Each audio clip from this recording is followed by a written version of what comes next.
Mutongoi wa kyama kya Wiper Dr. Kalonzo Musyoka niwonan'ya uthatu wake munene kumana na kuselewa kwa iseso ya kwosa makomishena nzama ya usakuani na mivaka Iebc aiweta kuselewa ni kwa ngenda nikenda kutetheesya andu amwe kwianiisya mawendi mo ene usakuanini wa 2027 ainene achathini kimwe mukawani umwe musini wa Wiper Kalonzo ni wathingilela kana iseso ni ya vata muno kwa nthi ya Kenya na tayaile ukatiwa otondo livoti ya komiti ya unenan'ya wa vamwe na andiko yendekelisye Beni Musau ni woko twambisya vilingi na ilivoti.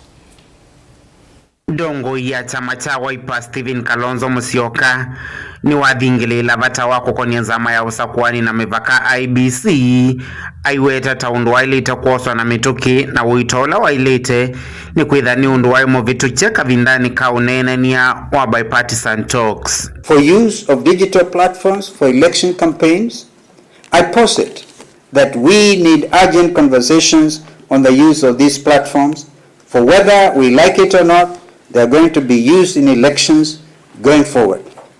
The time to get things right and ready is right now.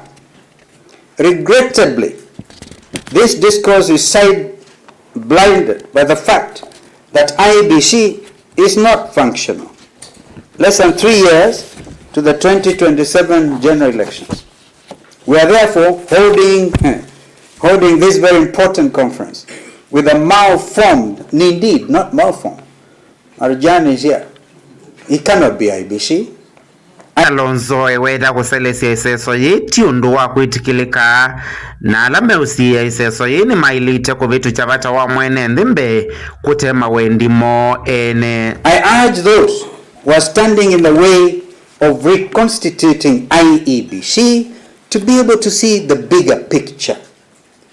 They should set aside their narrow selfish interests in preference to the greater good of this nation.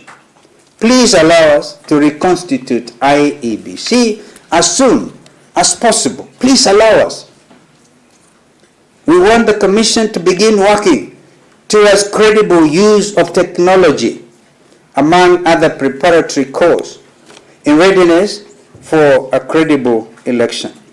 Iebc must also conduct voter education on the technology it is going to use, including digital technology. Oingi Kalonzo ni wongela kwasya maundu makimia o makonete usakuani mathinikia wa usakuani ukuvithie undu ula utumala mena wasena utonyi malikilela iseso yi na vala wa mienda nzama ya usakuani na mivaka kwiyumbania ni kana kutoa isi ya usakuani mwithianu. This should be done early enough and with the requisite transparency to protect elections from abuse and open influence that erodes their credibility.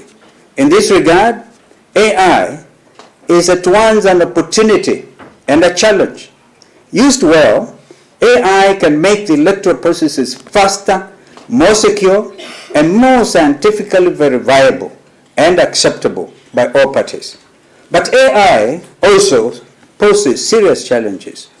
Badly used, AI-generated content and material have been found to close the gap between what is real and what is fake. Vilingi wa Mutongoi TV, nyenita wa Ben Musau.